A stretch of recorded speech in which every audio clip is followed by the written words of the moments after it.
Okay, cool. Hello everyone, welcome back to another playthrough of The Sinking City. Last thing I think we did is that we did a little bit of side case stuff and then we started to continue the main case. And when I continued the main case, we had to make some deductions from information we found. We were able to help the guy who actually killed Vanderburg. He was basically coerced into killing him. And after helping him, Charles told the guy whose name was Byers to write a written confession and to give over the gun that he used to actually kill Vanderburg to him. So now Charles has both of those things. He has the confession and then he has the gun that was actually used to kill Vanderburg. So there is two different routes you can go about this. You can either go with just going straight with the honesty and have it so that you give the confession of Byers and you give the murder weapon because he actually did it, or you can basically implicate Pierce into doing it, and you can frame Pierce for Vanderburg's murder. I am annoyed by this because, like, I personally think Pierce is a jerk, and he actually does know it wasn't Charles who killed Vanderburg. So I would have gone, oh, he's just an all-around jerk, but I don't want to frame him. But there's no deductions you can make from that. So, like, you have to do either you just give up Byers or you frame Pierce. But because I don't want to frame Pierce, because that's just really messed up, we're going on with this one. But what I'm hoping, and this is what we're going to start doing now, is that we can still manage to get some dirt on Pierce. If you remember, he had told us that he'd be willing to change his statement to the police if we basically killed his mother so that he can get the money for his campaign. So I'm thinking, let's try go talking to the mother and basically informing her son tried to kill her, and maybe that way I can get the justice that Vanderburg's murder deserves, and we can also potentially get Pierce thrown out as well. So let's see. We're going to try and talk to Agatha Pierce. That's Milton's mother. So let's see. She is in Northern Old Grove on Beacon Street near this place. So she's around there. Okay, so let's go over there. My hope is that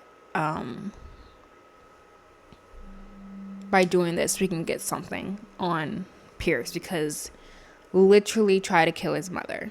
I do genuinely think he knows it wasn't Charles who was the one that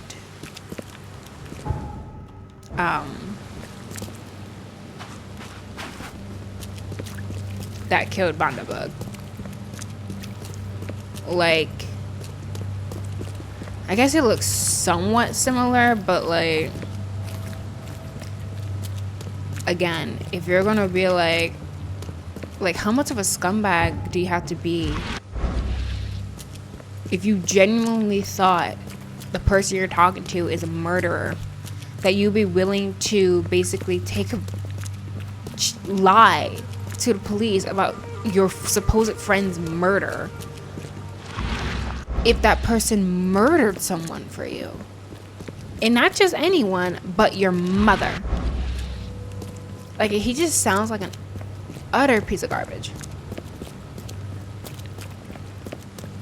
And that's why I'm inclined to think he's just a filthy liar and knows it's not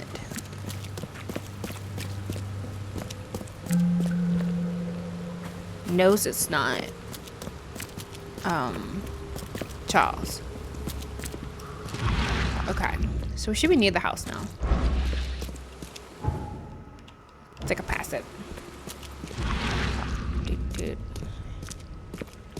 There it is. Oh yeah. Should have known.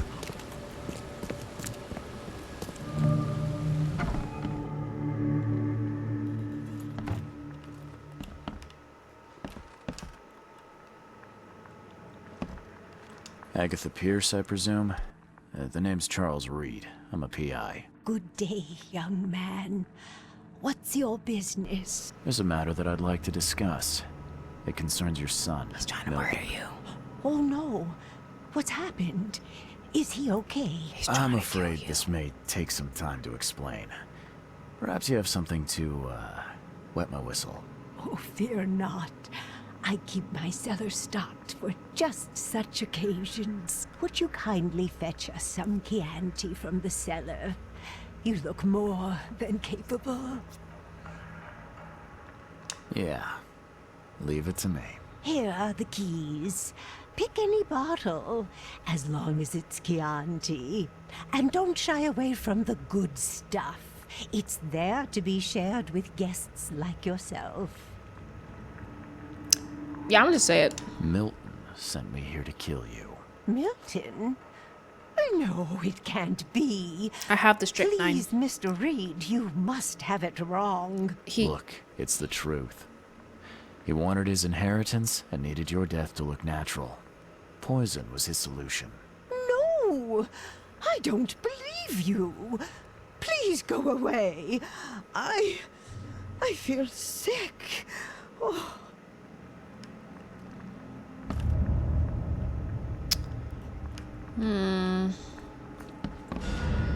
All evidence collected. So nothing I can do, huh?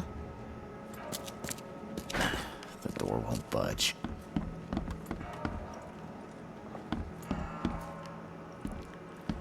She seems to be, let's say, enamored with her son.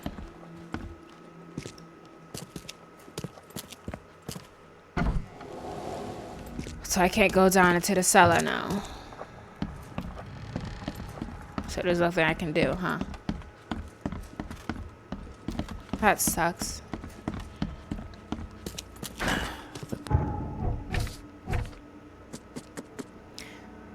Carefully folded letter. Mr. Drennan, your proposal proved too tempting to resist. I will tell the police whatever you need, though in return I require some assistance on my election campaign. Okay. That is, that's for stuff we already know about. Letters from Oakmont. Interesting. I refuse to kill Agatha Pierce. Now Milton Pierce won't change his testimony against him. I told Agatha Pierce the truth. Her son Milton wanted to poison her to get his inheritance. Agatha Pierce asked me to bring a bottle of Chianti from the wine cellar, and I didn't.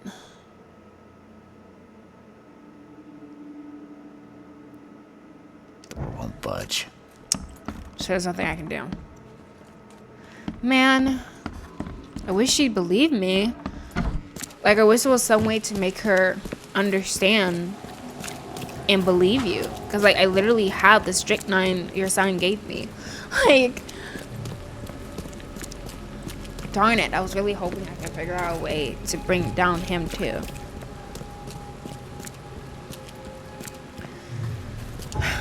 Well, I guess we have to go to the Carpenter's Manor now.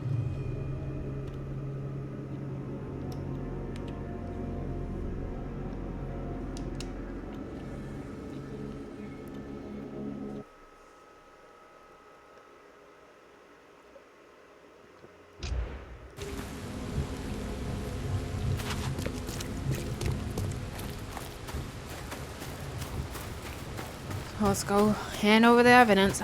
My only hope is that buyers can manage to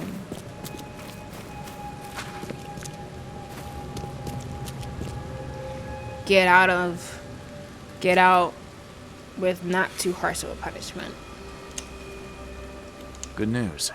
I found the man that really killed Vanderberg. His name is Glenn Byers, and better still, I have a confession written in his own hand. You work fast, Mr. Reed. But how do you plan on refuting Pierce's testimony against you? Well, as it happens, here's a letter detailing how Pierce was bribed to lie to the police. A remarkable effort. Thank you. I'll hand it all over to the authorities. Now, one more thing. Glenn was forced to commit the crime, and he confessed to everything, given the circumstances. Can he hope for leniency? I'll see what we can do. But do be aware, Mr. Reed, that in this city, excessive kindness may be taken advantage of. Yeah. Bye. Eerie feeling. Uh-oh. There is definitely an otherworldly presence near Carpenter's house. I can feel it in the air. Okay. You've been doing a great job, Mr. Reed. I'm waiting for you at the Devil's Reef Hotel. What? Sudden invitation. What? Okay, let's go over there now. I guess. Oh, let me heal myself actually.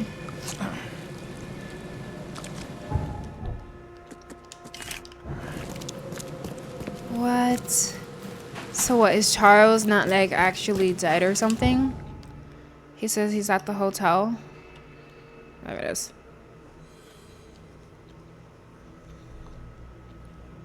By the way, I think I decided I'm not going to really do any more of the side case files because a lot of them seem to be like just running around having to fight random monsters, and that's not the most interesting thing. I feel like the most interesting aspect to this game is the actual case solving. So you have this stuff that's just fighting things. The food research is just fighting things. That's just fighting things. This seems to just be learning more about the city in general.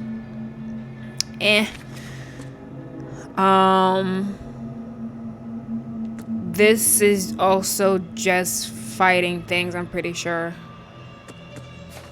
And then this is just also fighting things and discovering things about the different seas, or ships. So I think after we finish the main cases, that will be it for this game. So he's in here. I'm assuming he'd be up in the room, so.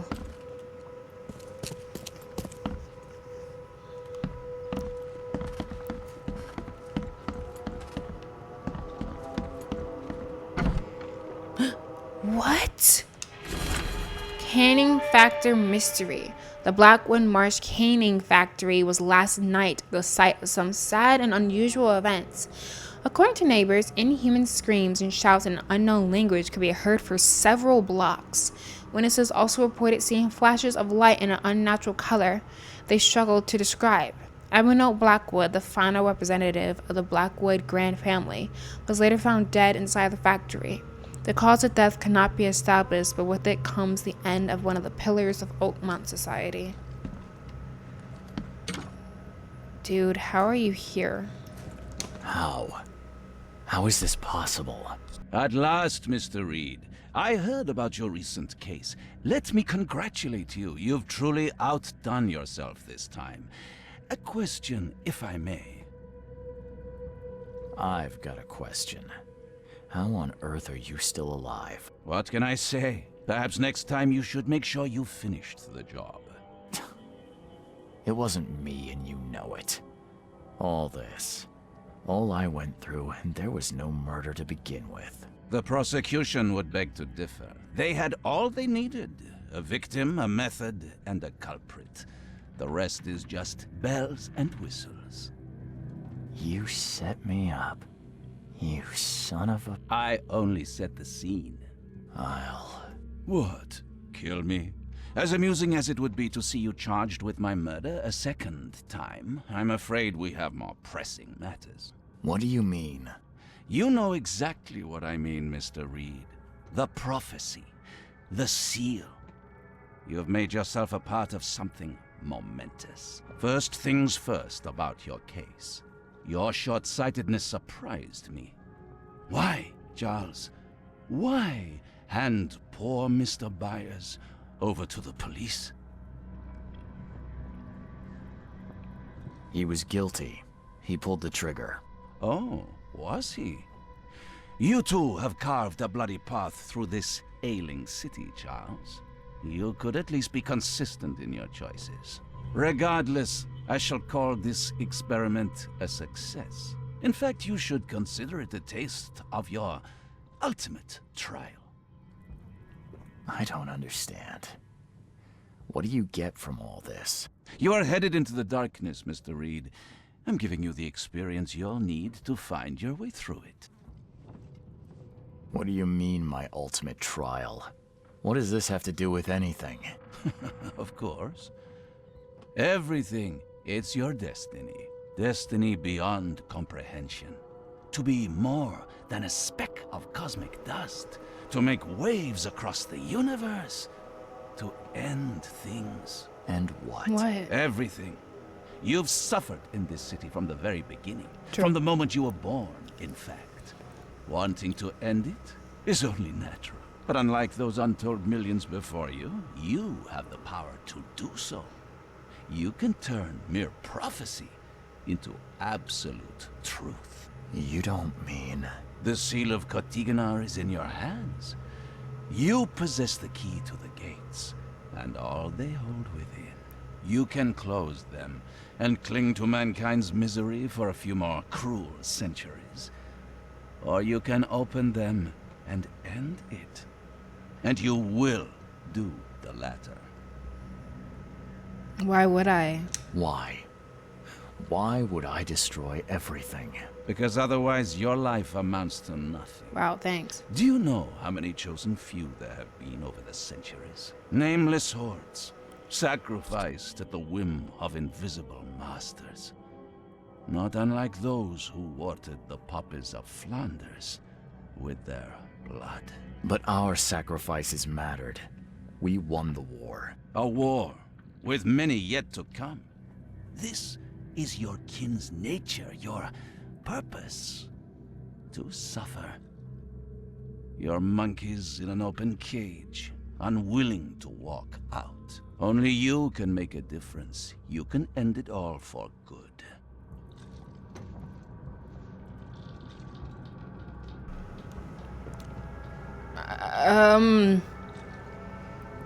I don't think ending the world and being the arbiter of Armageddon is the right answer.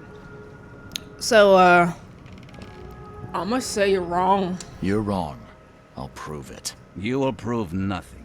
You'll die.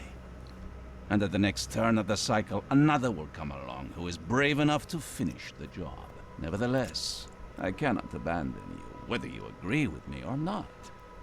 Your path is too important, even if your choice is beyond my control. You're right about one thing, at least. There is an archaeologist in this city. He is very close to unraveling the secret of Kotiganar. And you'll need his help to get inside. His name is Joseph Hill. Here's his address. Talk to him. Earn his favor. Seriously. All that, and you don't even know how to find Kotiganar? If I knew that, would I be working with a private eye? This is wrong, Johannes. All of it. And I still have no idea why I should even believe you. The truth is the truth. Whether you believe it or not, you can accept it, or try to put the blindfold back on. It doesn't matter. Farewell, Charles. Whether we speak again or not, I will be watching. That's And not don't creepy. lose the seal again, or all your effort in this city would go to waste. This guy.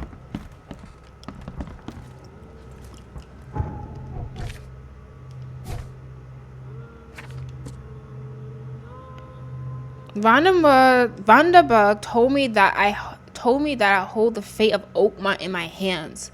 With the help of the seal, the gates of the sunken prison of Kotiganar can be closed for several centuries or opened at last. but I must find a way in. And the only man who can help me with that is a local archaeologist, Joseph Hill.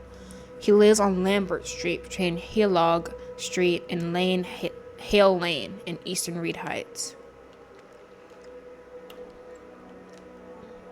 Let me see. On Lambert between, so he's on, so like he's like here. This is, and that is the end of that case. Fleeing Phoenix, and I think this is the last case file.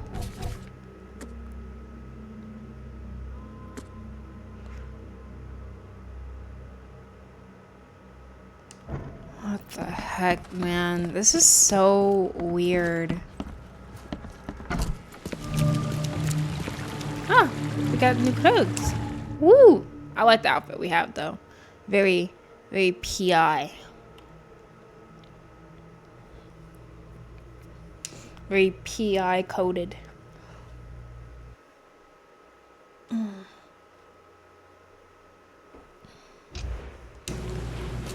Okay, so let's I need to go this way and then you go out with Lambert.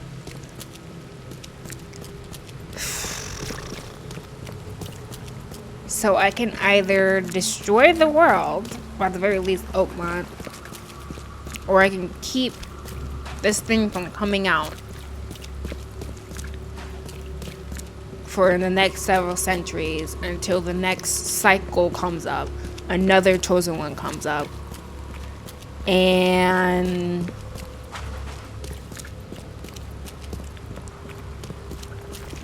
all this happens again. Okay, so this is Lombard.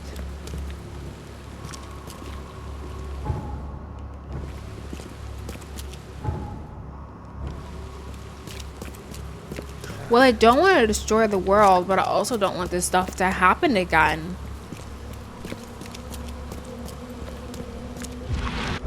Oh, it's one of the things. I mean, since we're here. Let me.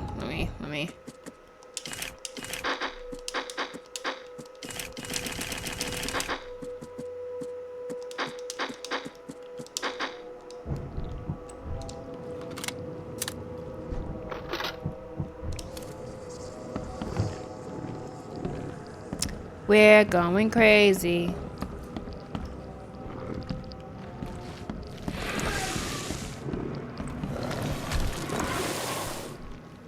Oh, hello.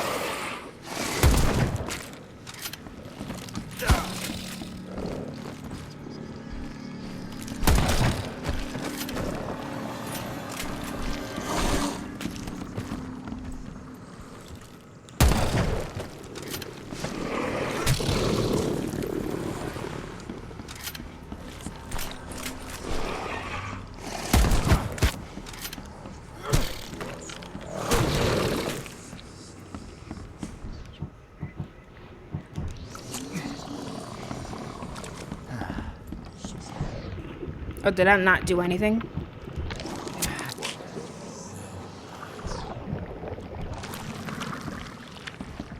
Alright.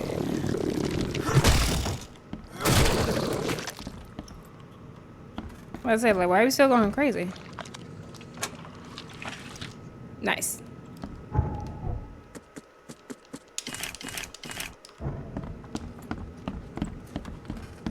I feel like one of those big things might show up again. They really like showing up recently.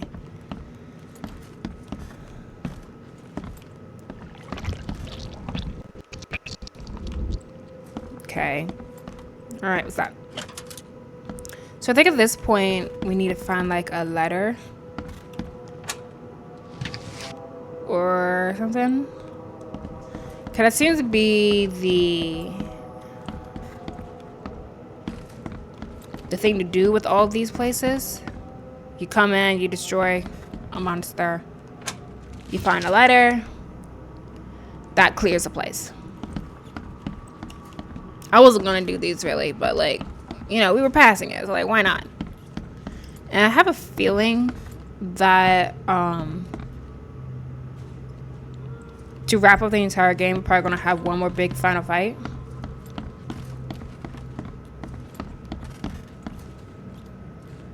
That's just a guess, though. I don't really know for sure. Of course I don't, because I haven't played a game yet.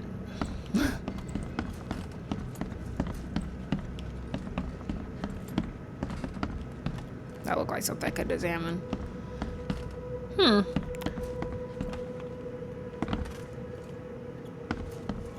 feel like this... At least that's happened the last 2 times. You come in, you fight monsters, and then to clear the area, there's a letter. Or some type of... There it is. DC, something something 19. My name is, well, I am uncertain. It is lost in the static. I do not know anything. I have lost it all. My mind is little but static, interspersed with bits from the radio serial that was my life. No, not my life, my existence. I hear names: Margaret, Jonathan, Albert. I hear dates, places. June 7th, 1912, at a church on a hill. It is these bits that I live for. It is the static that I will end my life for. Every day, for as long as I can remember, the static has gotten louder. I have sunk deeper as the voices grow quieter. They are being replaced. I am losing what little I have left. In a new voice, unintelligible, yet one I understand more clearly than any radio program in my head. I fear for what I will become when I can no longer hold on.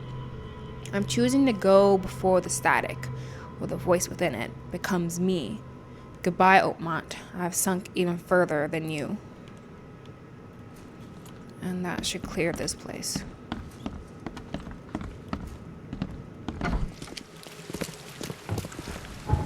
So yeah, my suspicions were right. Oh, I think because I started doing random stuff in the city.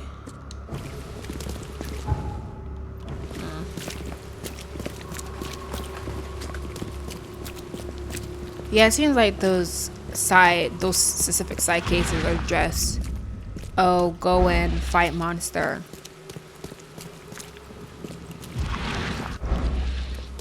Get letter. Uh-oh. This looks bad. He tried to escape, but something broke his neck with a single strike. Okay. I hope that's not Joseph Hill, because then we're in trouble. Oh, jeez. That's... Oh. Is it...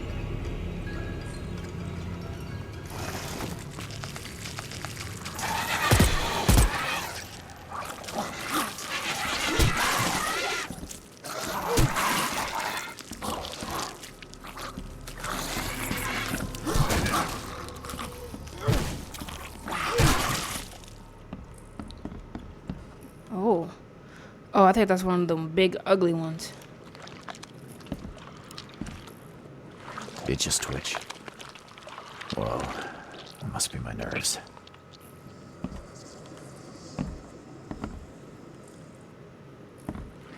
Oh, there's literal blood dripping down from the ceiling. Oh, man. Alright, let's get to investigating. Poor guy died here after several stomach wounds. Sounds... Wild beasts carried out quite the massacre in here. So I'm guessing this is one of those situations where someone summoned the wild beast. One ferocious blow, and he was gone. But then the question is, what killed the wild beast?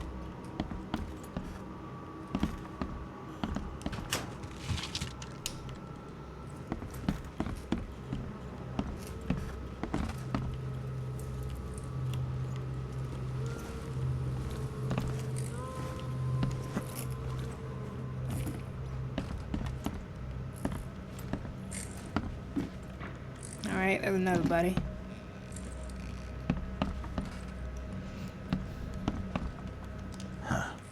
creature didn't get far. Yeah, someone definitely summoned the wild beast here. And then... oh, hell broke loose.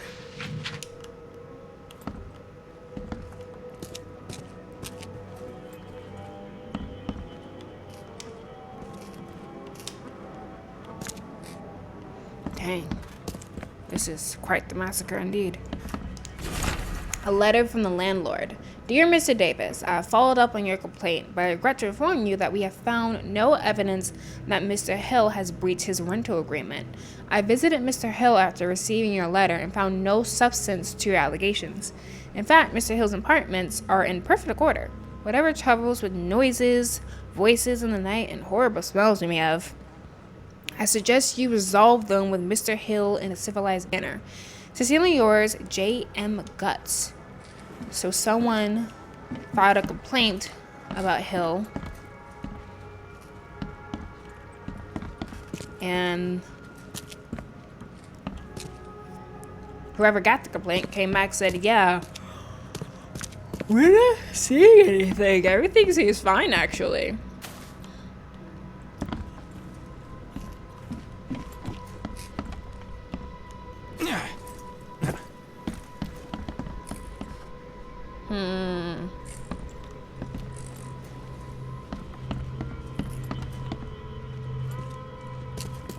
So that's how I can get into that whole area. Let's go upstairs.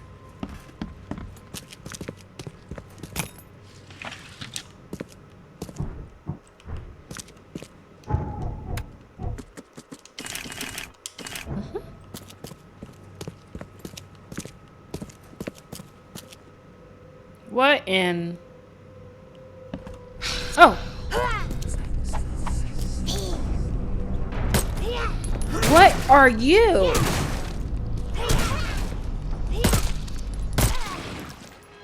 What? Undead Mayan? What do you mean?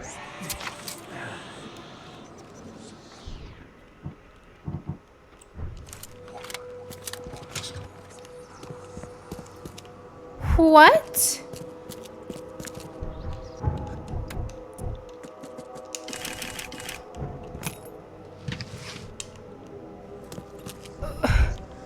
What is happening, man? Alright. We got some stuff in the Mind Palace. Resurrected Mayan tried to kill Hill. Some kind of undead Mayan tried to kill Joseph Hill, but was stopped by something. She attacked me and then fled. So that's what that was.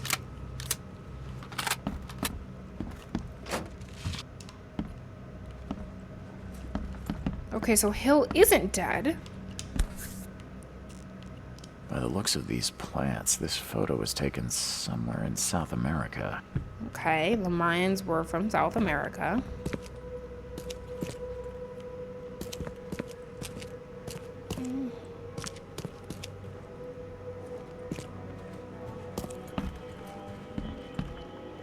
Guess we're talking him.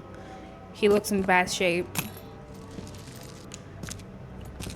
These Mayan artifacts could be the prized jewel in many a museum collection. Yeah. Is she gone? Did you get her? What the hell's going on? I'm sure I shot her dead, but then she ran. Oh, snub, we are in trouble now. My name is Joseph. Sorry for getting you into this, and thanks. Charles Reed. I was actually looking for you. For me? How can I help you? What do you know about that thing? The girl that attacked us? She's Usha, a Mayan priestess, rejected by death itself. I can only imagine what baleful sorcery still keeps her alive. Unusual, even by this mad city's standards. Why would a Mayan priestess come here? What's special about this house? It was me she was after. Usha holds a secret older than humanity itself, and she wants to stop me from uncovering it. Don't ask me about it further. I can't say any more. I need your help to get into Katiganar. This madness must be stopped. Oh, that's a noble goal, but Vanderberg... Johannes was the one who told me about you, and about all the things that have happened since the flood. He did? Well, I underestimated you. We share the same goal, but there's a problem. What happened? Kind of problem? The Mayan girl, Usha. Oh. She was the keeper of the key to Katiganar. We'll need it. You mean the seal? I have it. Just show me the entrance. The seal. You've got it. Spectacular. But alas, it doesn't solve our problem. Okay. You're testing my patience, Joseph. Yeah, get to the point, man. Usha was the last one to open the path below, and she still protects it. We cannot proceed until she's been dealt with. My bullets did nothing. Do you know of any other ways to fight her? There are ways to resist her sorcery. I was going to use them myself, but I'm not sure I have the skills to track this thing to her lair. But didn't she come to you? Yeah. She caught me off guard, tried to kill me. I was unprepared. You arrived just in time to scare her off. I'm a private eye. Tracking Usha won't be a problem. But how do we handle her? Look, when you locate her lair, come let me know. Meanwhile, I'll prepare our defense against her magics. Then together, we'll banish her. Any leads on how to track her? I don't know. But she drinks blood to gain strength. There must be victims, corpses, but thanks to the wild beasts and madness, Oakmont is full of the dead. Though, I did hear rumor of a vampire in Salvation Harbor. Well, I Okay. guess that's better than nothing. Johannes told me nothing about you. Can you fill me in before we continue? I understand. You're curious. Your face tattoos are rather unusual. What do they mean? The Indians gave them to me. I visited a lost pyramid in the jungle. These are marks of wisdom. Your illness. How did you get it? Is it contagious? As with many other tropical maladies, it was borne by a certain species of fly bred in the wells of the old Mayan temple. Superstitious savages may call it a curse of the gods, but we're people of culture, aren't we? I've seen enough to not take superstition so lightly these days. If you had... Wait, Whoops. Sorry about that. what? My I spent finger. The years thing in got the stuck. jungle learning from Mayan descendants.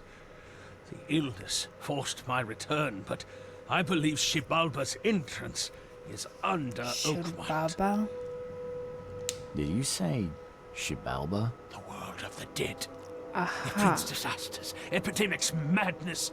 The most violent Mayan gods were locked inside and need sacrifices to remain. Different locals gave it different names. Some of them can be traced, their origins identified. But Katiganar, it precedes us all. You want to get into this place, under Oakmont. No, that place must be closed forever. All that befalls Oakmont has emerged from within its walls. Well, I agree with that. That's plenty. Thanks, Joseph. Okay. Learned a lot there. So, Joseph Hill wants me to track down the creature that attacked us, Usha, and tell him where her lair is. Hill said Usha was once the keeper of the seal and still protects the path to the depths of Katiganar. He has a way to banish her. Usha kills people and drinks their blood to become stronger. There have been reports from Salvation Harbor about a vampire, so I guess you'll start there. Let's see. Hill will help me if I find Usha. Hill will help me find the entrance to Katiganar if I track down the undead Mayan priestess guarding its secrets. Usha needs blood to become stronger. Hill told me Usha drinks human blood to gain strength. No? Okay. Help me find... Yeah, I didn't think there would be a connection between those two. Yeah, okay, nothing. So now I need to go to the police archives. Oh, is there any more? Yes, is there more information we can get here?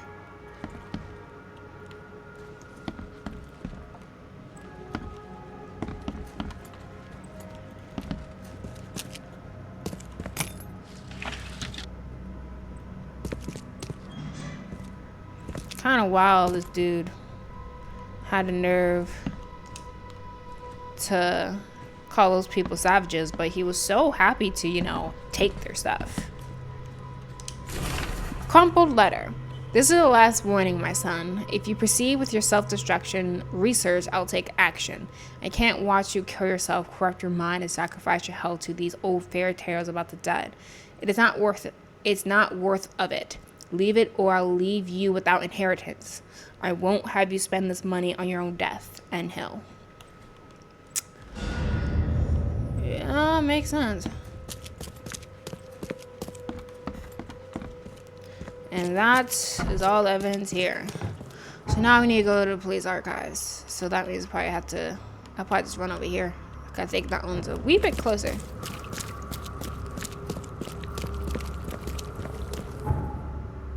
Yeah, that works.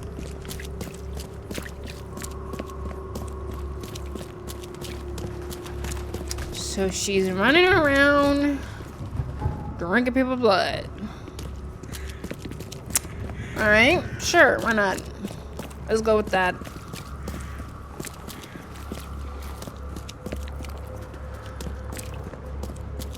It's around here.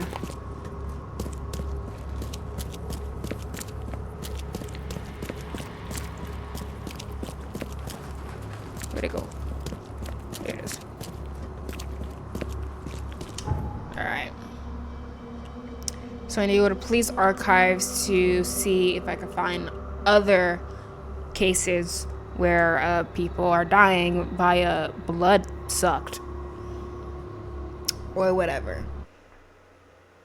A lot of vampire stuff. I don't know what it is about my Crunchyroll suggested list, but like getting a lot of vampire shows. I started watching this one called like Vampire Dormitory. I don't watch it for real. I just watch it when I'm like really bored or something. And it's like you have this girl who has to pretend to be a guy because her parents died, and so she's pretending to be a guy to get like jobs and stuff like that.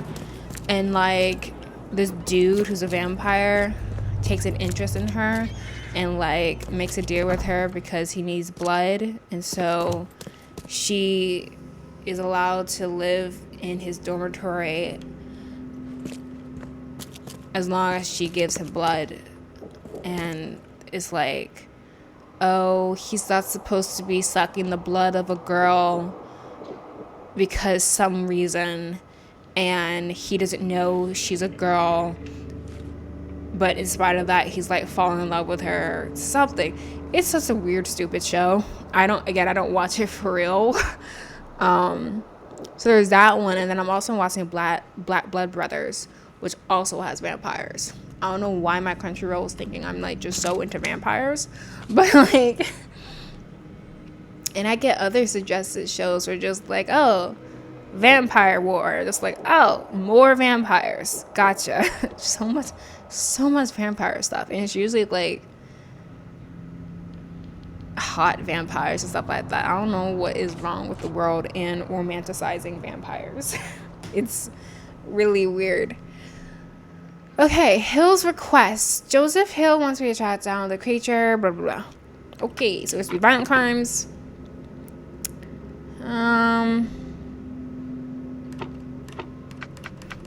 Salvation Harbor. I'm so sorry. I knocked over my microphone again. My bad. My headphone cord got tied up in that. Nope. There we go. Bloodless corpses. J. Callan to Captain Leons. We received today a report about the latest victims of the so-called vampire. Several blood-drained corpses were found in a backyard on Old Church Road between C. Smith Avenue and Maple Lane in eastern Salvation Harbor. They set a patrol to inspect the crime scene. The bodies are similar to the previous drained corpses in Coverside, Shells, and Reed Heights.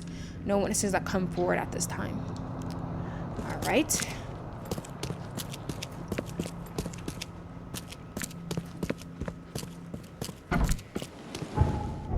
we got a new Mind Palace thing. A so-called vampire has killed people.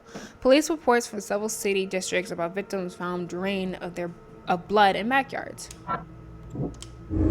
Usha is an insatiable murderess. Usha is an undead killer who slays people to drink their blood. Yeah, that sounds about right.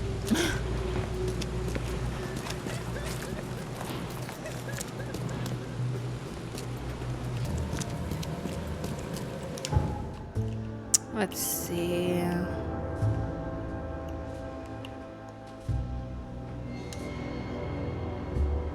wonder how long this case file is, because this is the last case file, if I remember correctly, of the main story.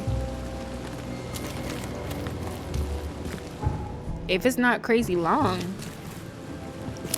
Well, shoot, we may end up finishing the game today.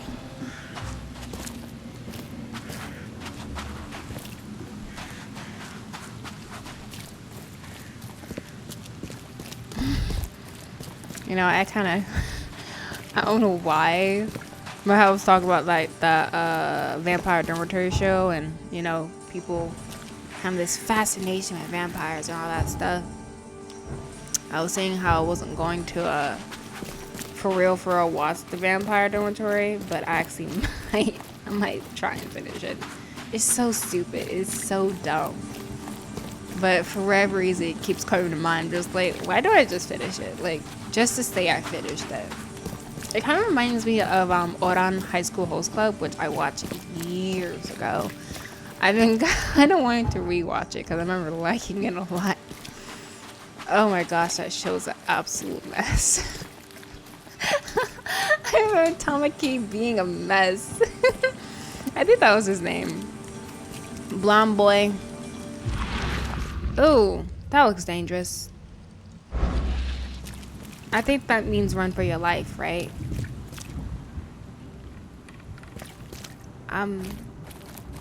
My. He's holding this man hostage. Should I hit him?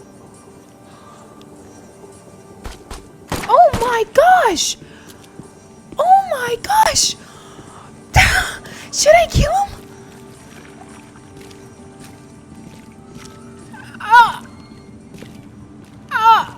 What? I just witnessed a murder! Oh my gosh! What? Dude!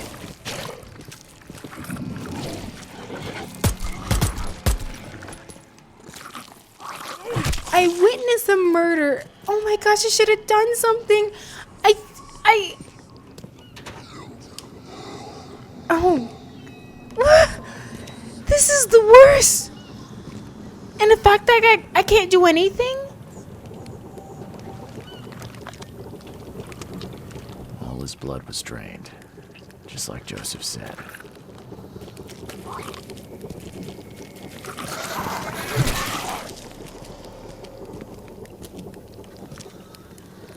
If anyone had caught this shotgun blast, they would have lost their head. He didn't die immediately. These are some savage bites to the neck. He would have suffered.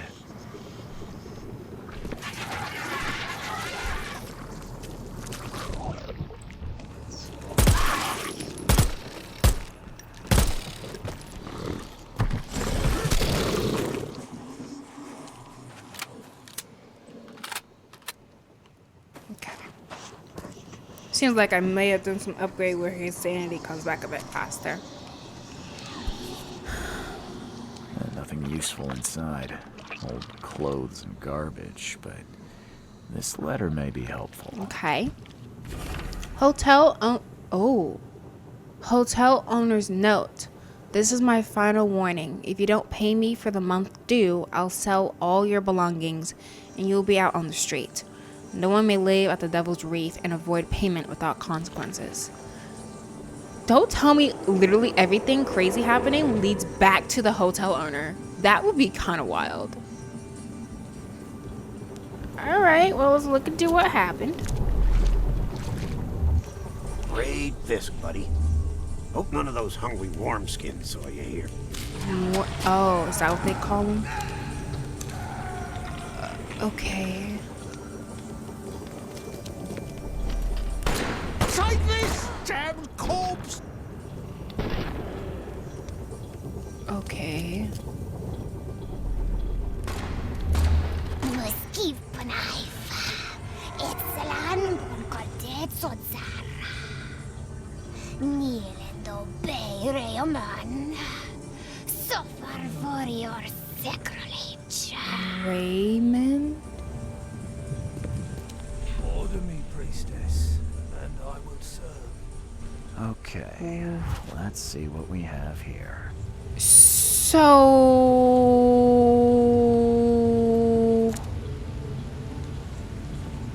I want to say, oh no, wait a second. No. Wait. Does he have the tote? He has the tote. He has the bag. So yeah, it seems pretty straightforward. They're minding their business, Great doing fisk, X, buddy. Y, and Z. Hope none of those hungry wormskins. She's saw out you here killing folk. Take this, damn corpse! She put something in his head, and then now he's all submissive and obedient. And I will serve. There we Usha go. attacked 3 Innsmouthers before a man appeared and tried to shoot her. She called him Raymond and hypnotized him. Yeah. Somehow. Yep. Alright. Bit more evidence. Here we go. She didn't spill a single drop of blood. Got some mind palace stuff. Fire and lots of fish. These guys were gonna have a good meal here. Alright, that's all the evidence. Okay, so let's look at the lore. That's not fine. Warning. 3 Innsmouthers were attacked by Usha before a man appeared and tried to shoot her. Someone Usha hypnotized him. She called him by his name, Raymond, and promised that he would suffer much more for a purported sacrilege he committed. So Resurrected Mayan tried to kill Hill. We know that. A bag with a letter. The letter from the bagger found in the backyard crime scene mentions a hotel debt. Usha hypnotized Raymond. Usha hypnotized Raymond somehow, and he dropped his bag on the crime scene in the backyard. Hill will help me if I find Usha. And then we know about that. Okay. So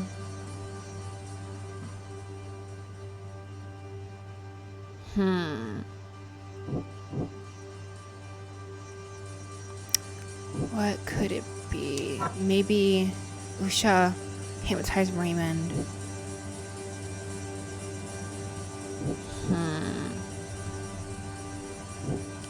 Maybe here? Nah.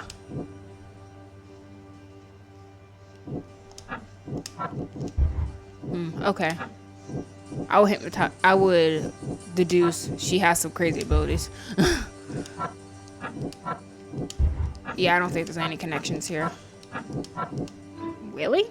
Okay. Raymond's whereabouts. A man named Raymond saw Usha attack and seems connected to her somehow. He dropped a bag at the scene, inside of which was a letter concerning his overdue rent for a room at the Devil's Reef Hotel. So basically go back to the Devil's Reef Hotel. Okay. See if I can look at the clientele there. Whether or not the owner will allow a mere newcomer to look at that. Guess we'll find out. That is actually insane. We literally just witnessed a murder and I can't do anything about it. Like, this is awful. I should have done something. I didn't think he was just gonna shoot him right in front of me. Like, that is, oh my gosh, that is awful. That is truly awful.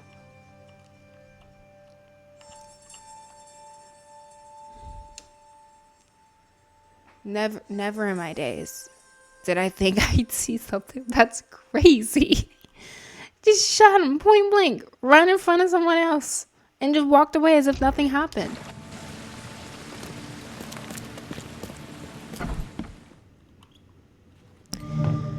Okay.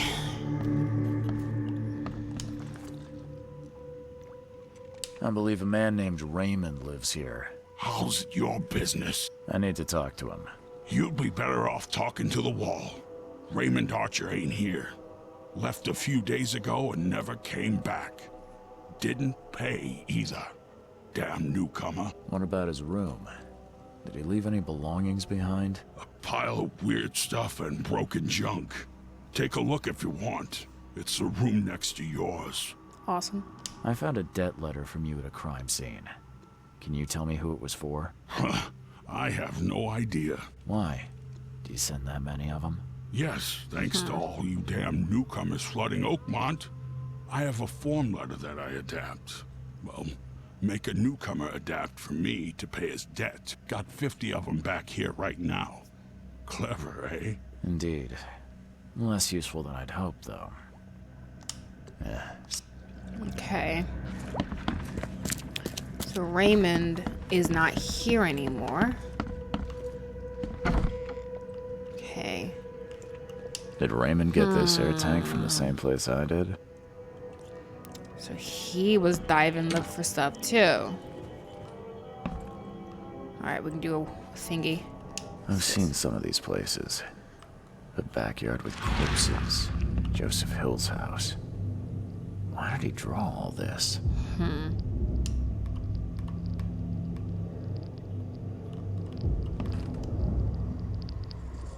Stop it! Please, stop it! Why do you show me this vile violence? I can't bear it! Okay.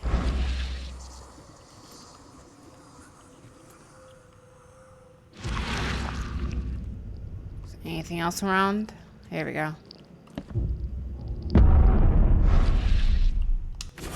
Raymond's diary.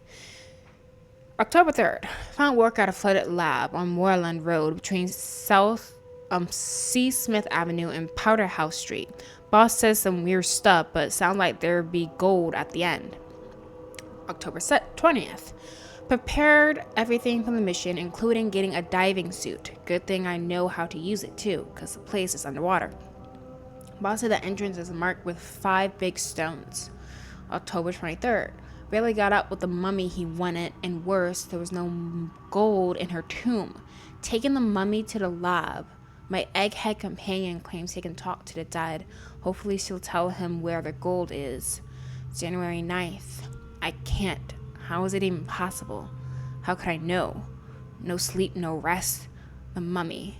Usha's whispering all the time, hiding underwater. In her tomb. Spare me.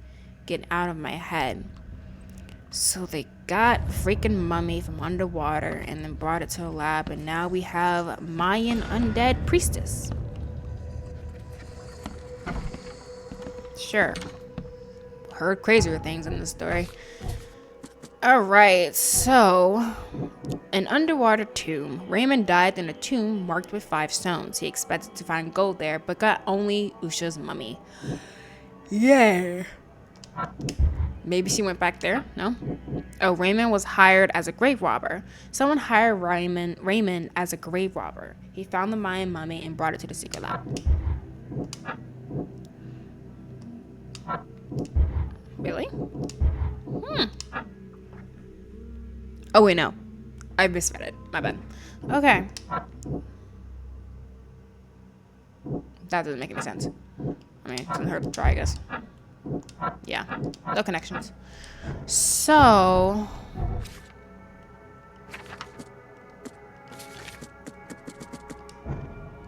Alright.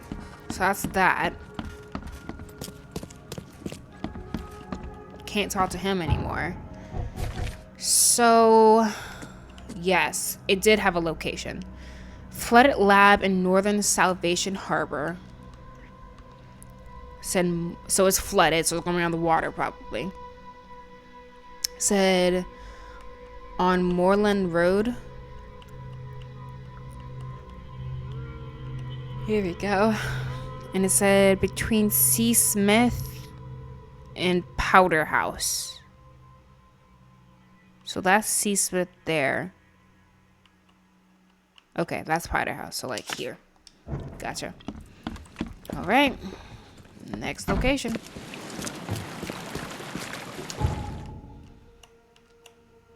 This is a lot of walking. So it's up there, okay.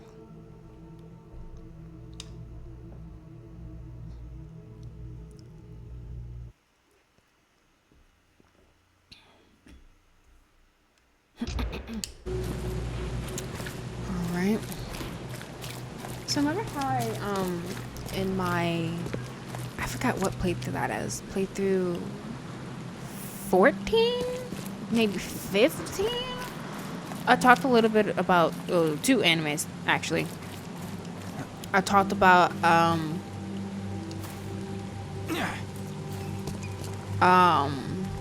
Bokurano. And a little bit about Nobody no O. And I think in one of my other playthroughs I got a bit deeper into Nobody no O. And I wanted to finish talking about it because it made me think of like a show to compare it to, because like I said, that show dealt a lot with depression. And then it made me think of another show that also kind of dealt with it, but dealt with it in a very terrible way. Whereas with Nobody no O dealt with it in a very healthy, helpful, educational way.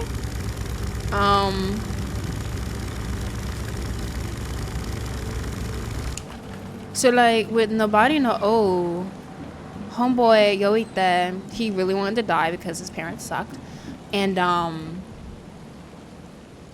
after like a lot of stuff with uh-oh, we're getting stuff, guys. This give me more. Give me more. Uh-oh. Oh man, alright.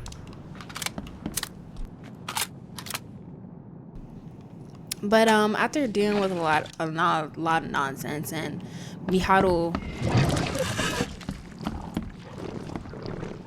being able to gain control over like this forbidden script that was in his body.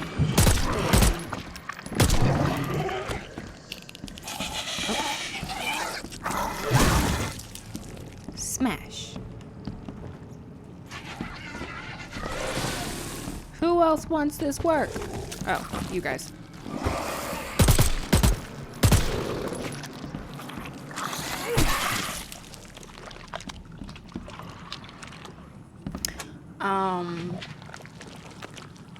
Miharu basically explained to Yoite, like, hey, I can basically cure your illness. Because, again, the thing that was killing Yoite, and he kind of wanted this, because, again, he was depressed and wanted to die, it was this thing called Kira. It's like a nimpo. And every time he uses it, he's basically using his own life force and shooting that out at, like, powerful speeds and stuff to attack people. But it was killing him, and he was supposed to die in like a month at one point in the show. So like after they deal with, you know, getting Miharu to control this forbidden script and all that stuff, he tells Yoite that, hey, I can cure you. I can get rid of the Kira, so you don't have to worry about dying.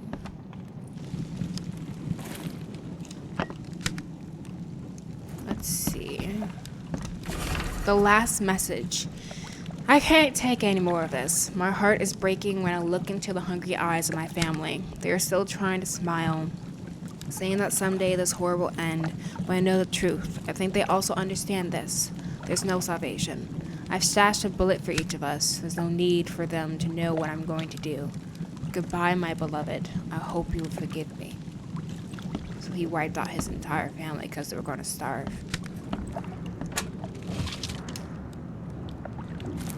Jeez. But, yeah, so Miharu offers to help Yoita the way, basically to fulfill the deal that they had made. And, I feel like slowly but surely throughout this story, is this not where it's supposed to be? Nope, this is, well, this is supposed to be a lab. I guess it doesn't look very lab-like. Maybe it's that. Yeah, it's probably that, actually. It's probably that. Okay. Well, let's keep looking around here a little bit. Maybe there's something else helpful. I forgot it was a lab, not a house.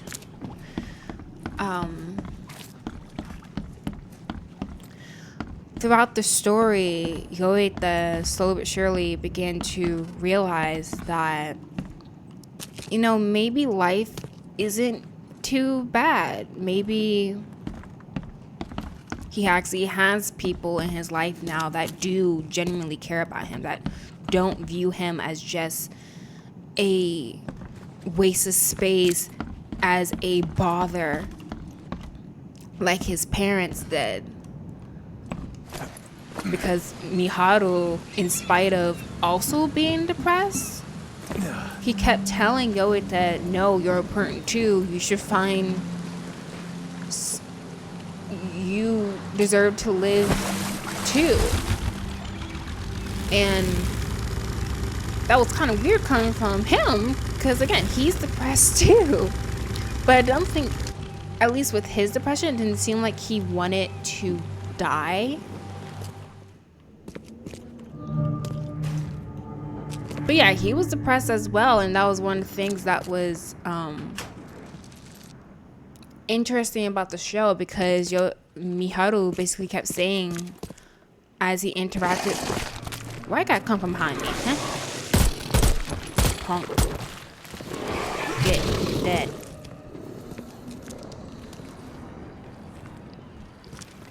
Hello. Gosh, a lot of these things.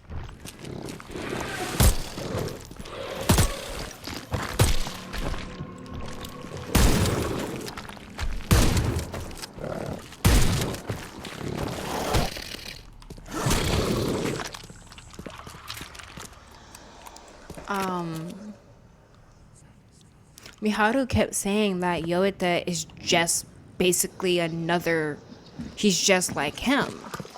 He kept seeing aspects of himself in Yoita, and that's what made him reflect on his own thinking and his own outlook on his life.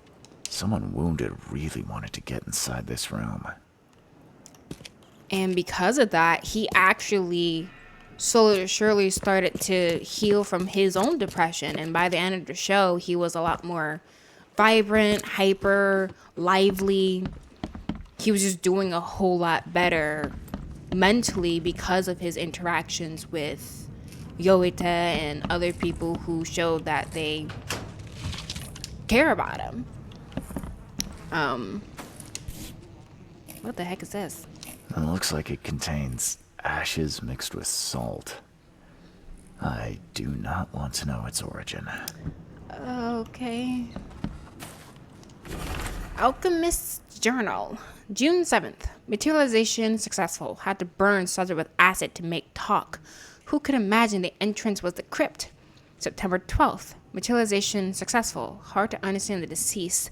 Dialect is very old and he knows nothing about stopping madness. October 23rd. Raymond found the mummy I was after, but she refuses to discuss Katiganar or madness. Even acid didn't help. January 9th. This Dane Raymond wants his gold, but she remains silent. Told me I'm not K-chosen. We must try harder. Usha may wish for death, but as long as I have her essential salts, I can revive her. There will be no escape from the pain. So he was resurrecting different Mayan deceased folk, I guess, and interrogating them and torturing them to get them to talk about releasing the Silicon or to get information about this hysteria that we're investigating. I'm not reading that. I don't know what it says. The essential salts of animals may be so prepared and preserved that an indigenous man may have the whole Ark of Noah in his own study and raise the fine shape of an animal out of his ashes at his pleasure. And by the like method, from the essential salts of humane dust, a philosopher may, without any criminal necromancy, call up the shape of any dead ancestor from the dust whereinto his body has been incinerated. Borylus. So that is how they bring those things back. Okay. Alright. I don't think these tools were used for surgery. Definitely was torturing people. Whatever happened in this lab, it has nothing to do with normal science. Yeah, definitely torturing the undead. Yeah. She won't tell you about the Tiganar or gold. She won't talk to you. Only the seed may know. Okay. So only people like Charles can know. Got it.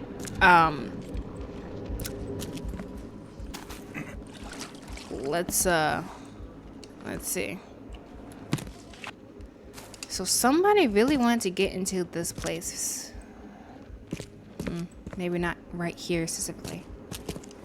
Very well. Alright, let's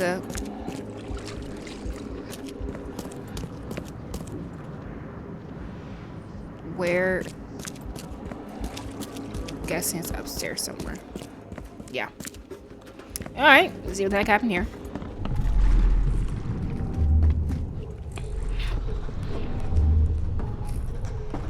You promised we'd be rich, Hill.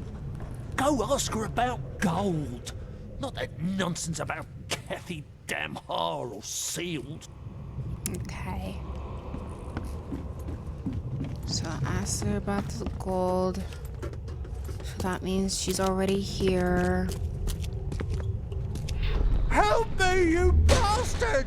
Stop this monstrosity! Let me in! Oh, she got out. Oh. Okay. Didn't understand. You broke the ceiling circles. Gotcha. Time to figure this out. She got out. So he's like, yo, ask about the gold. He goes downstairs to talk to her. I'm guessing. You promised we'd be rich, Hill. Go ask her about gold. She manages to break out. The ceiling circles. And then help me, this. you bastard! Stop this monstrosity! Let me in! Joseph Hill and Raymond tortured Usha to find out how to get inside Katiganar. But she got free and attacked them. Hill fled, leaving Raymond alone So with Raymond's her. probably dead. Or she's using him. Stop! She has something to say. Raymond? I was looking for you. We have to talk about the undead Mayan. You don't need to hurt her. She knows what you want. She can offer a deal. Okay. Last I heard, you were trying to shoot Usha, but now you're her messenger. Why the about face? She took this body as her vessel. She doesn't want to frighten you. Well, using a man as a puppet is still creepy, Usha. What deal are you talking about? You, chosen, must descend into the depths, into the shell. She knows the way. I need to enter to stop the madness. If you tell me how to do it, I won't pursue you. Generous. She has another offer. Help her, and she will tell you how to meet your destiny. And what exactly am I supposed to do? Kill sorcerer Joseph. He does not let her rest. He will pursue and enslave her once again. Why do you just tell all this to Joseph? Why do you want Joseph dead? What would you do when freed? If I do it, where can I find you? I want to say this. Why should I kill Joseph? And why do you keep calling him a sorcerer? He woke her up, plundered her body, forced her to breathe once more, cut her, pierced her, burned her, kept her in chains. You want revenge. She wants freedom. No freedom while the sorcerer lives. Okay. You could have just told Joseph what he wanted. What difference would it have made? The sorcerer does not deserve these gifts. He is guided by pride and greed. She waited for the K chosen to appear, and here you are, marked, tied up by fate. She sees it in your eyes, wide shut. What will you do after you're free? Live. Well, that doesn't sound like a good idea to let her live because she's a vampire, basically. That sounds like some more bodies going to show up. If I do what you ask, where will we meet? Among the stone fingers in the Garden of the Dead. Unhelpful. Oh, can't you just tell it straight? I've had enough riddles for a lifetime. Honestly. She believes your mind is not that weak. I don't know, man. It does give revenge. I understand her wanting to kill Joseph. I mean, yeah. I mean, he woke her up and then proceeded to torture her to get information that is messed up. But she thinks that killing him is the only way to keep him away from her. I don't think that's the only way to keep him away from her. So I'm gonna try refuse and see if we can find another way. I'm not that easy to fool, Lucia. I won't kill the only man who can stop you. Then we will meet again as foes. You may be chosen, but you are not unique. Oh, well, darn. So I might be screwed.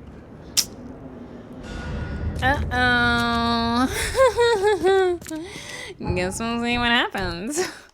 I'm gonna do a separate save. Still here. Ha. Okay. So let's go to my past. Oh gosh, there's a lot. Hill left Raymond in mortal danger. Joseph Hill resurrected Usha after. Joseph Hill let resurrected Usha attack Raymond and did nothing to help him. Some kind of undead man tried to kill Joseph Hill. Undead tomb. An alchemist sought information about Katiganar. He revived a Mayan priest Usha to extract her gruesome secrets. So that's probably Hill. Hill will help me find the entrance. Usha wants Hill dead. If I kill him, I should meet her afterwards at the stone fingers in the Garden of the Dead.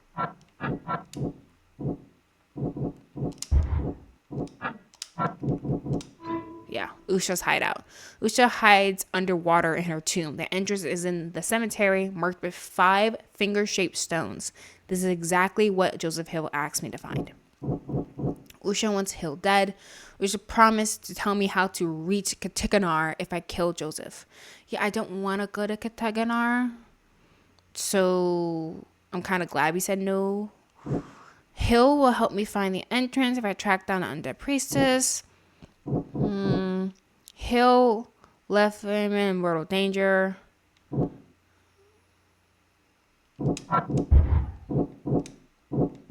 Okay. So, let's see. Usha was tortured to make her give up. She then...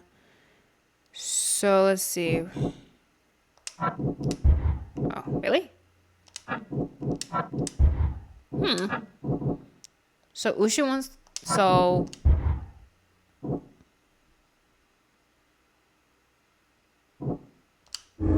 Usha will help me if I kill Hill. Usha wants revenge on Hill but can't do it herself. She promised the secrets of Katiganar if I as a reward if I help. Yeah, I don't want that reward. That sounds like a bad thing. I don't want to interact with Katiganar.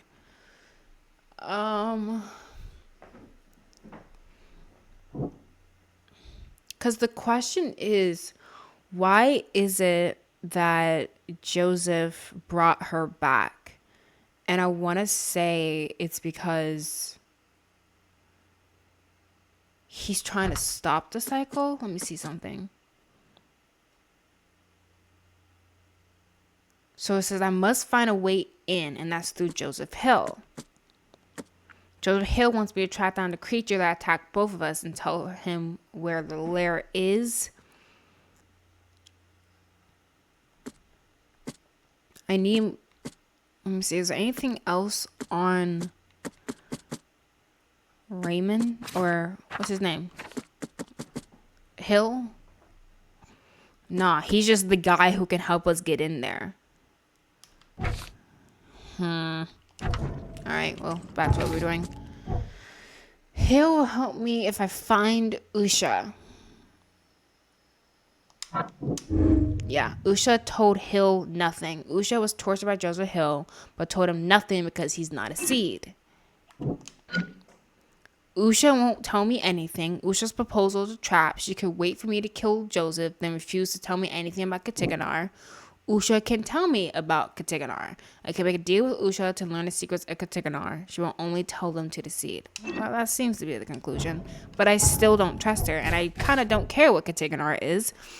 I just want to get in it and then not have anything to do with it. Because, again, it's the thing that's causing the hysteria. My entire point of being here is to stop the hysteria. I don't care about the Katiganar thing. I don't. I want to stop it. That seems to be the right move. Yeah, Alchemist seeks a cure for the madness. An alchemist sought information about Katiganar. He revived the mind to extract her gruesome secrets. So, based on this, it seems like Hill is on our side. He wants to stop the madness. So, if I went with Usha, it seems like we would just be continuing it. Because if I am understanding this correctly, because she's of like the Mayan people or whatever, and they worship these deep ones and Dagon and Katiganar and stuff like that, I think she's not gonna want to help me stop Katiganar in whatever it is it's doing that's resulting in the hysteria. So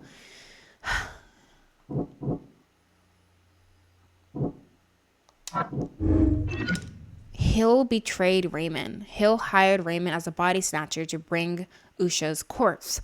But when she got free, Hill abandoned Raymond.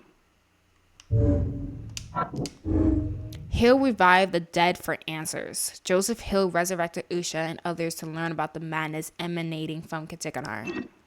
So if that's the case, Hill revived the dead for answers. Hill betrayed Raymond. Hill can be my ally. Joseph Hill can help me get inside Katiganar. We share the same goal, stopping the madness spreading. Hill cannot be trusted. Hill is just using me to deal with Usha, just like he used Raymond. He is not a man who can be trusted. The vibe I'm getting is that he's a crazy man who went about trying to stop this madness in the incorrect manner. But at the end of the day, I think he does want to stop the madness.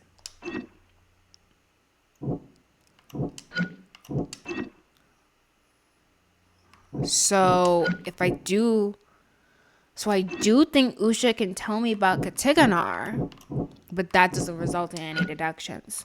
So if I went with Hill can't be trusted, and Usha could tell me about Katiganar, we get this. Hill must be killed. But Usha would need to continue feeding our Oakmonters. She knows firsthand how to enter Katiganar. Hill is a mad alchemist and cannot be trusted. He betrayed Raymond and lied to me before. I need to kill him to prove to Usha I'm on her side. Or Usha must be killed. Though Hill is obsessed with resurrecting the dead and may yet create more dangerous abominations, he shares my goal of stopping the madness. Usha is a blood-sucking monster and cannot be trusted. I must kill her and bring Hill her ashes. And that is what I'm leaning towards. at the end of the day, yes, Hill is freaking crazy. And he has done a lot of wild things in order to achieve whatever it is that he's trying to achieve. It seems like the thing he's trying to achieve is stopping the madness, which is what we're doing. This is why we even came to Oakmont in the first place, to figure out what this hysteria is, figure out what's causing it, and to potentially get some type of cure from it. So, or cure for it. So, I can't see how helping Usha would result in that ending. So, yes, we're killing Usha. Okay. So this is the information that Hill needed. Because I'm trying to think, another way to think about it is, what could Hill do with this information that could actually result in more bloodshed, more hysteria occurring? And the only thing I can think of is if he's actually lying to us and he wants to release Katiganar the way I'm assuming Usha does. So if that's the case, then, you know, both are a problem, and, you know, you're going to get the same result. You're going to get Katiganar and the deep ones and all that stuff. And then the world crap. But again, just talking to him, though his methods are crazy, they're dangerous, and he literally did not a dang thing to help Raymond. That is really messed up. We at the very least have the same goal. So yet again, we're dealing with people who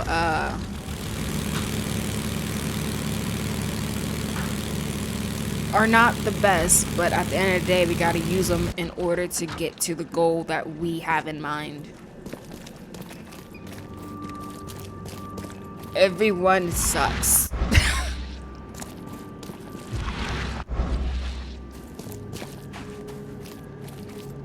Okay. Go back to what I was talking about with nobody know. Oh.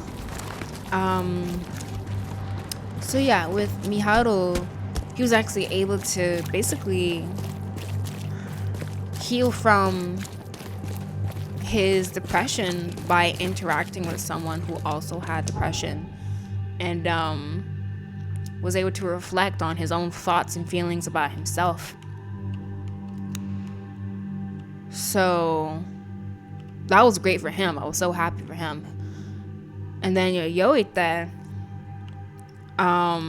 where are we going? We need to go back to Homie.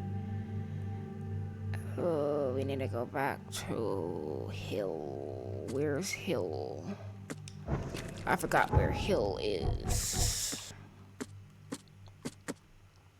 Here we go. I think it's around here. Yes. It says between Helog and Hale and Eastern Reed Heights.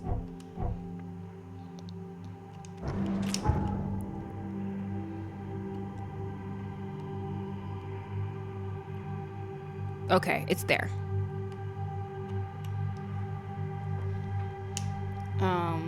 With Yoita, after Miharu basically said, hey, I could heal your kid, I can get rid of it, and you don't have to worry about dying. It seems like he's finally gotten to a place mentally where he has realized that there are people like Miharu and other people in Miharu's group who actually really care and cherish him. There's particularly this one woman, I forgot her name, and her theme in the show is really beautiful. I absolutely love it. But she was just this older woman who was actually the wife of Miharu's sensei. And she was very motherly and caring towards Miharu and Yoita during this whole nonsense of trying to figure out how to activate Miharu's use of this forbidden script within him. And So she was very instrumental in helping Yoda realize that he deserves care and love, and that there are people out there willing to give him that care and love. And she wasn't the only one. So because of these interactions, he doesn't seem to crave death anymore. But at the same time, he's knowledgeable of the fact that had he not been in the state he was with this kid on the way to his grave and all that stuff at such a young age, he acknowledges that he wouldn't have met Miharu. He wouldn't have met that woman who was so motherly and caring towards him.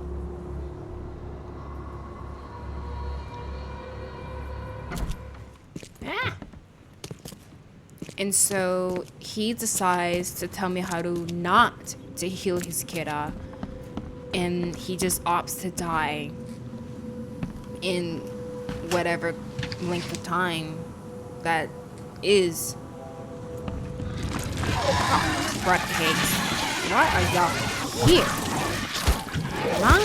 Y'all need to stop this. Stop. Shut up. Stop that. Stop. Who you is?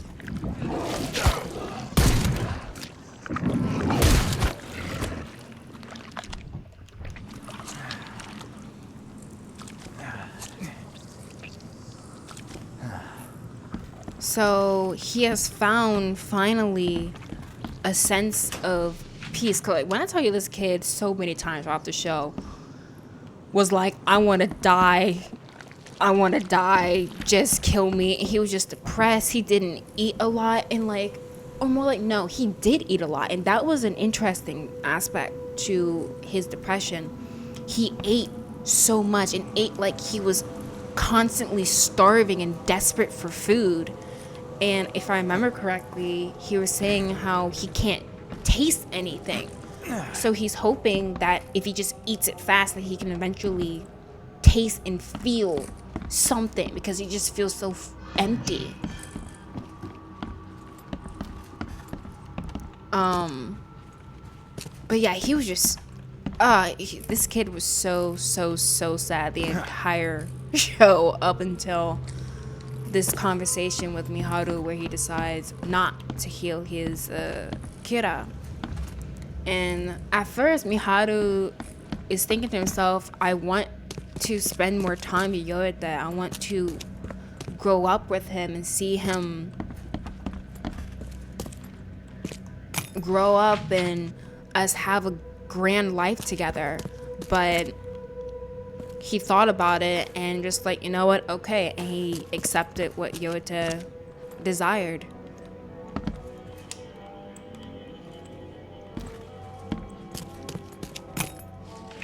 Which was great. I felt like that was a good way to do it. Just like, sure, you might have your own desires for what you want for your loved ones, but when your loved ones are going through something like that, sometimes they know what's best for themselves. And though you may not like it all the time, sometimes you just gotta accept what it is. You're a loved one with the mental illness or whatever once, and just do what you can to support them. I need an explanation, Joseph. No? What did you want to know? So I found the lab. I found the laboratory, Joseph. The one used to raise dead from the ashes and salt. So then you understand why I need Usha's body. She knows what we both need. The way inside Katiganar. You revived the dead, then tortured them. That's an abomination. Do not rush to judgment, Reed. They had their time. Would you truly value one old life over the suffering of millions? They're not even human. Those specters, monstrosities, they are just the vessels of their former knowledge. You can't compare them to the living. I know you had a deal with Raymond, the man who brought you the mummy. What happened to him? Nothing he didn't deserve. What? Wow. He was only interested in treasure.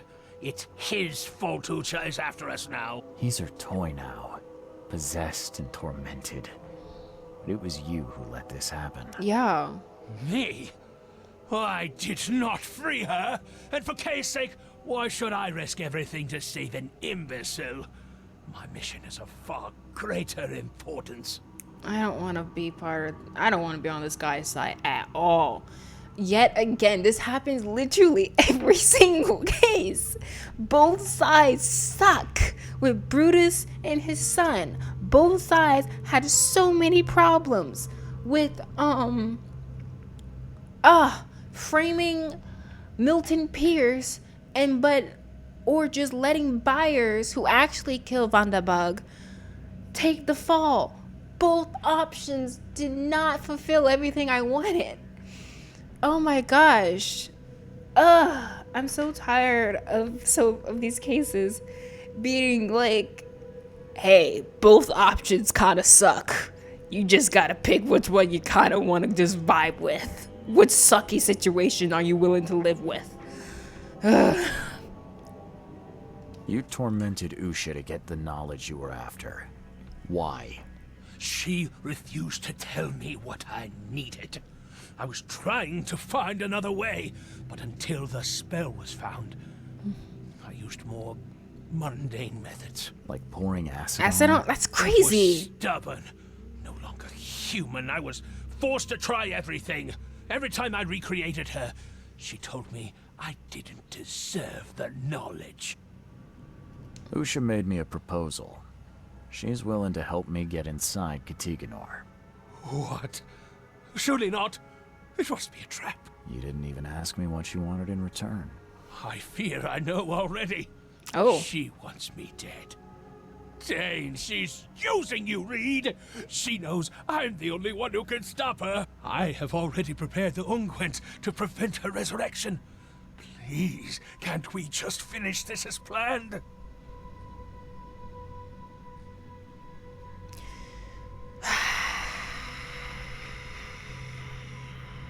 Why is it the crazy undead woman sounds more logical than this man right now?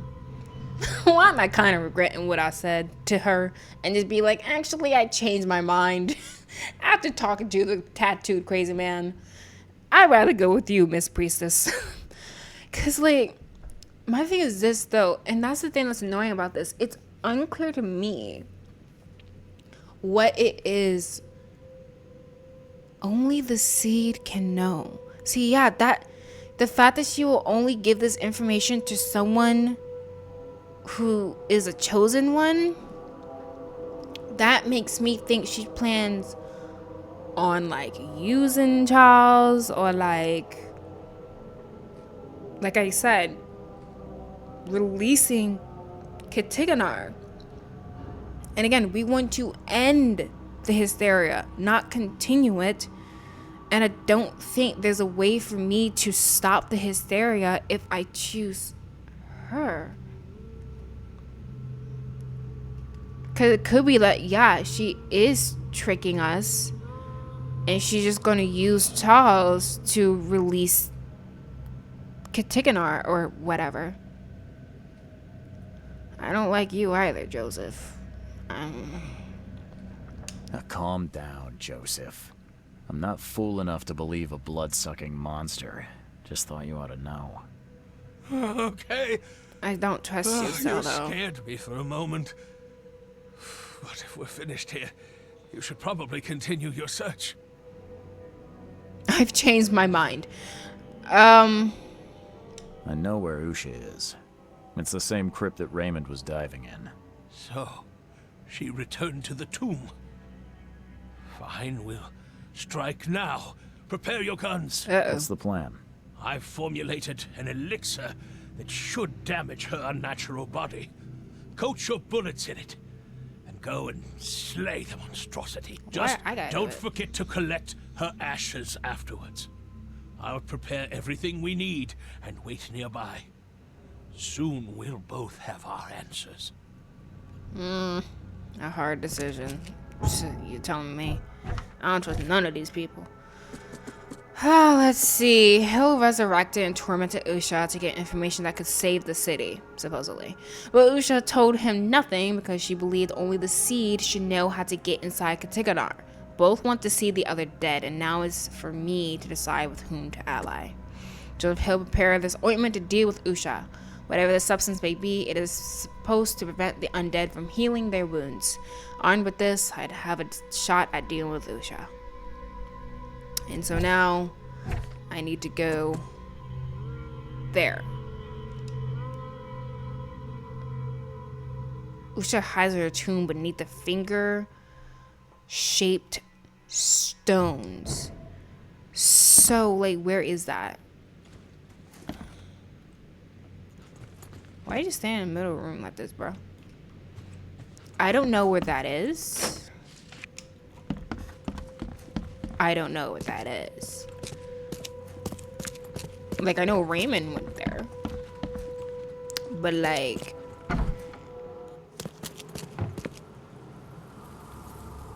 I don't think we have anything in our... hides on the water in her tomb. The entrance is in the cemetery.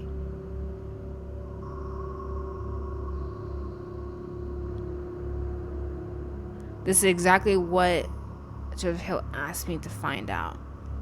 So she's underwater in her tomb. So is over here? Is that what I'm supposed to assume? Like, you said the cemetery. This is indeed a cemetery. And that's the only cemetery I know of in this place. I will try that. I will go over there and we will look. And then if that is what it is, then that's probably where we're going to stop. We're going to deal with this whole shenanigans next time. I feel like we might be getting to end game events. Based off some research I did, there seems to be multiple endings to the game. So what's probably going to happen is I'm going to do a good save where I can just quickly go back and get the other endings, and then we can finish it all up in a pretty decent amount of time. Instead of having to, do the entire game again or something else ridiculous. But, about nobody know.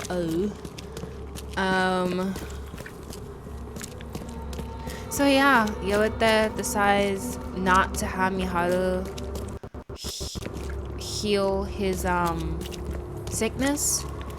He has found peace within himself and has been able to realize that there are people in his life who truly care and cherish him. And so in like the last episode, you have it that he's living in the house where Miharu's sensei and then that woman who was really nice to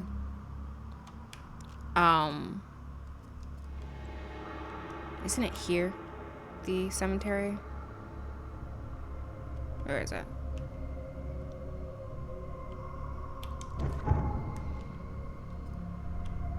Yes. Wait, no. Where is it? It's here. Okay. Here we go. He lives in that house with her and Miharu Sensei. Again, Miharu's doing a lot better. He's louder. Like, he used to be like very quiet and monotone, but no, he's like really loud and rambunctious. He's always going over to his sensei's house to hang out with Yoita and his other friends.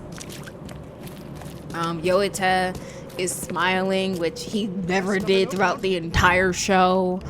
And it's like 24 episodes, this show.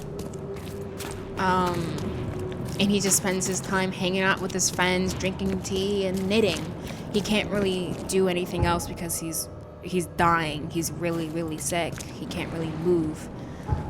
But he seems happy. And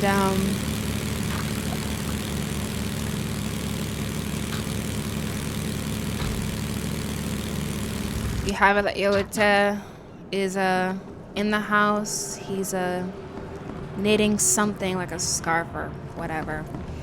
And Miharu comes and he asks Yota if he likes some tea, or actually I think Yota asks when everyone else is gonna come, because like it seems like every day a lot of them get together at the sensei's house and just hang out.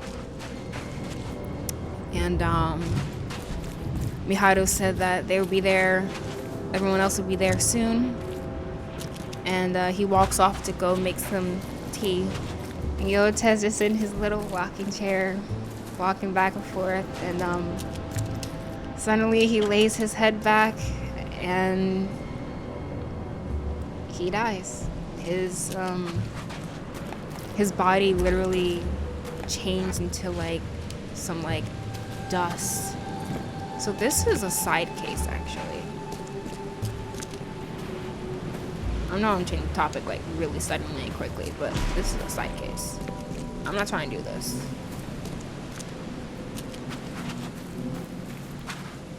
The blood is almost soaked into the soil. Don't care. Not what I'm trying to do. This is not. I'm looking for the entrance to a thing. Yeah, this is all. Scratches are fresh. Looks broken from the inside out. Could this be what I'm looking for? The coffin was barely covered with dirt. A gravedigger could do a better job. Desecrated. Let's see what happens. Yeah, that's part of the side case. That's part of the side case. That's not what I'm looking for. I might do some Googling. Because this is the only cemetery I know of. But it's a place you have to dive. So I'm assuming I'd find like some diving equipment or something like that. And, you know, I'd go down and... What's that over there?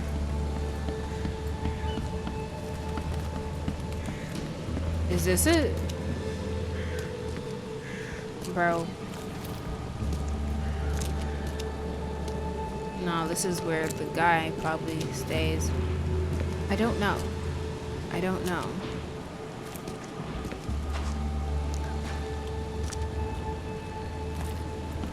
Well, it's really late. It's actually like 4 o'clock at night right now. I need to get to bed because I'm doing a lot tomorrow morning. So let me do a save.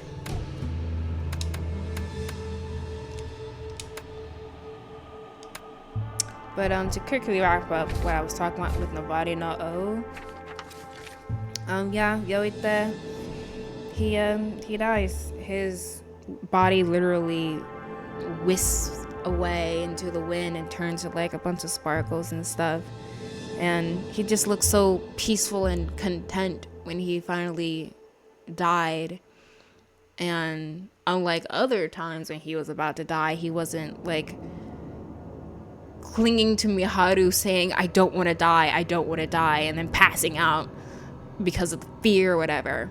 Like, he seemed at peace, he seemed content, he seemed okay.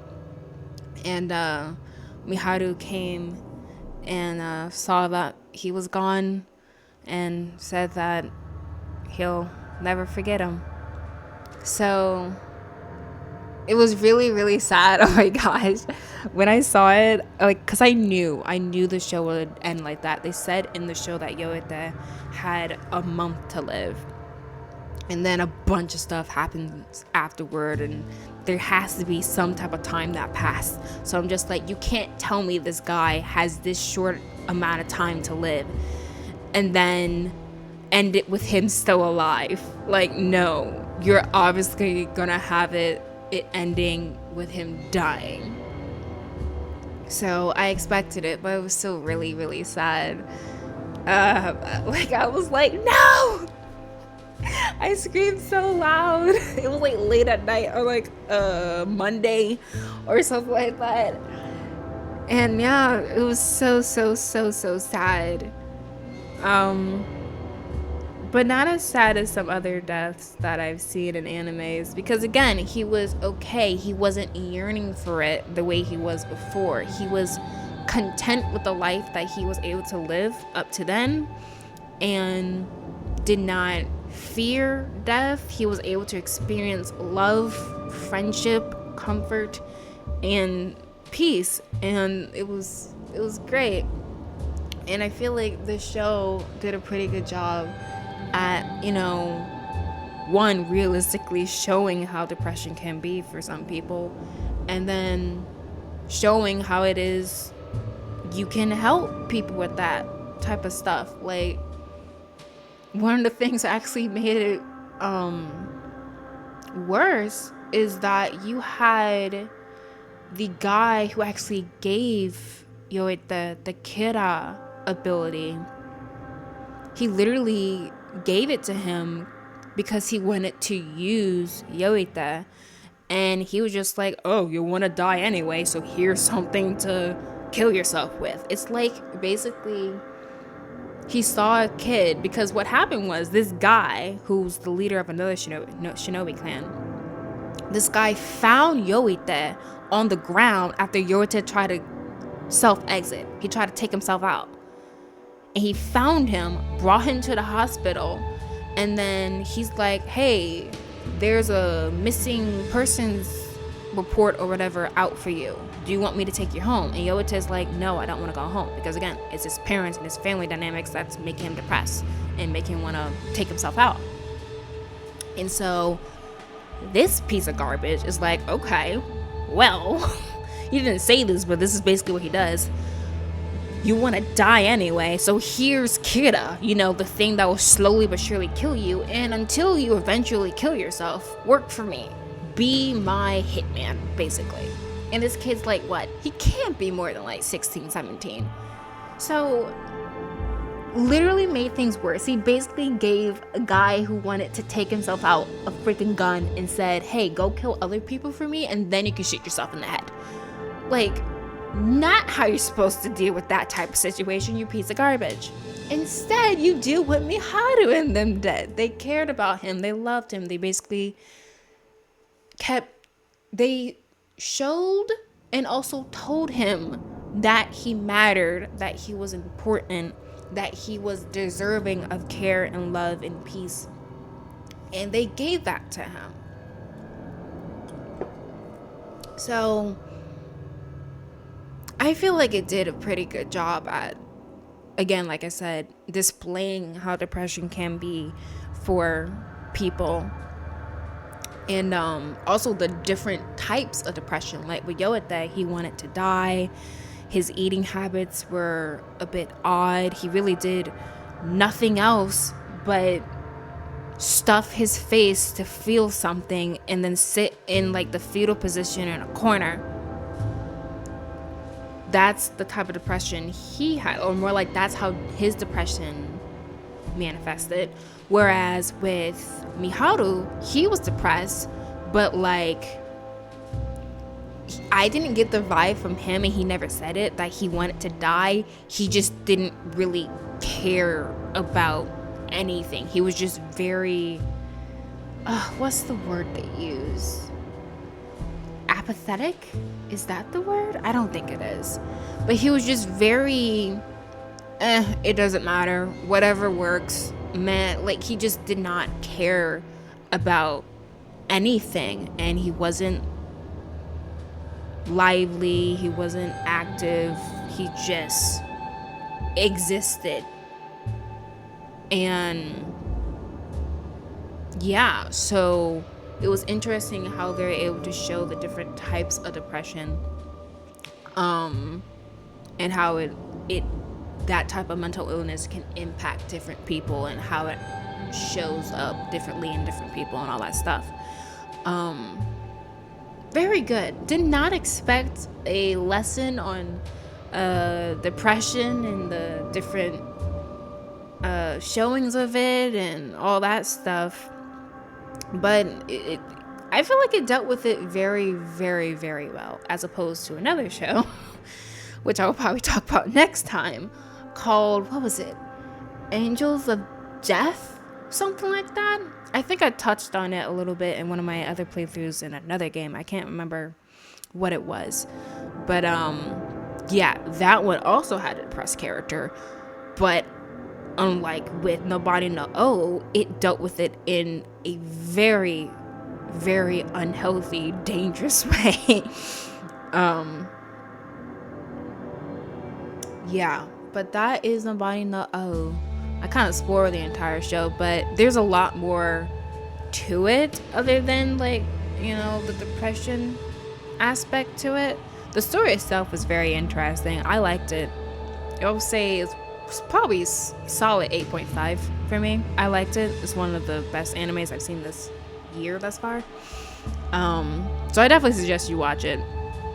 If not for the, you know, educational lesson on depression and different aspects to it, just for a good time with the show. But yeah, that's Nobody No Oh. It's spelled Nabari space NO space OU. Nobody No Oh. I don't know what it means. But yeah, I watched it on Crunchyroll. It's from like 2007, so the animation may not be as clean as some people might be used to, but you know, it's good enough. If you watch, I don't know, trying to think of the type of animation style it reminded me of. I've seen a couple of older animes now, and it looks kind of like those. It kind of reminds me of X. That's what it reminds me of. And X didn't look that bad. I didn't think it looked bad. I thought it looked pretty good, but some people are picky about those things. But if you can get past that, the story is really good and, again, somewhat educational.